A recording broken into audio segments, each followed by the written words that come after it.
Hi! Welcome to my channel, Ochi Life. At nagtatrabaho dito sa bansang Brunei bilang isang sales lady ng mga gold jewelry. Ngayong araw, dito ko naman kayo ipapasyal sa Pasar Gadong. Dito nga pala sa Pasar Gadong, pag Sunday at saka Friday ng umaga hanggang alas 12 ng tanghali, marami kayong mabibili.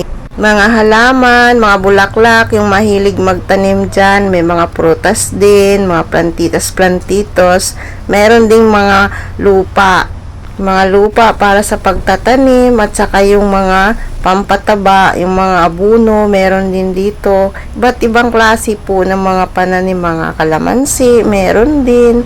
Sa harapan naman ay yung mga bilihan niya ng pagkain. Mamaya pa po yung mga alas 2 ng hapon mag-uumpisa dyan. Yung suraw din meron, yung makikita nyo maliit na masjid, suraw po yan. At saka yung sa harapan na yellow building, yan po yung fish market. Papasok tayo dyan mamaya. Tsaka meron din mga laruan dito ng mga bata. So yun nga, papasukin natin yung fish market nila. Meron din namang tinda dito mga karne ng baka at saka manok, pero mas marami po talaga yung isda. Ba't ibang klaseng isda. Ayan, ang ganda na ng pasar nila. O nilinis nila, pininturahan, nirenovate nila ulit. Ayan yung mga isda nila. Ba't ibang klase. Hindi ko kasi masyadong kabisado yung mga pangalan ng isda, mga klase ng isda. Kaya panoorin nyo na lang.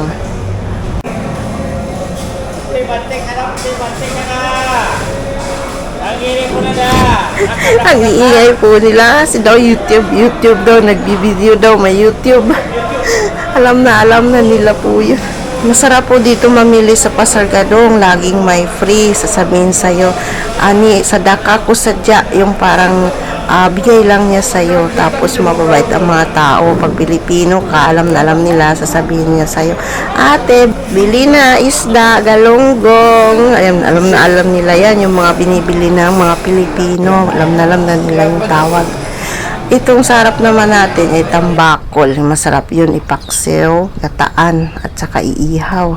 Yun na nga, tapos na tayo dun sa mga isda. Dito naman tayo sa mall kasi may bibilhin ako. Yan yung The Mall. Sa pinakamalaking mall dito sa Brunei. Yun na nga, dahil maaga-aga pa, wala pang alas 10. Kaya sarado pa yung mall. Dito muna tayo papasok sa Rizcon Hotel. Upo-upo muna tayo dito. Antayin natin na magbubukas yung mall, saka tayo papasok.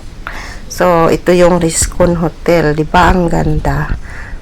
Lamig-lamig dito. Ito, hagdanan ng hotel. Ikot-ikot ko muna kayo dito.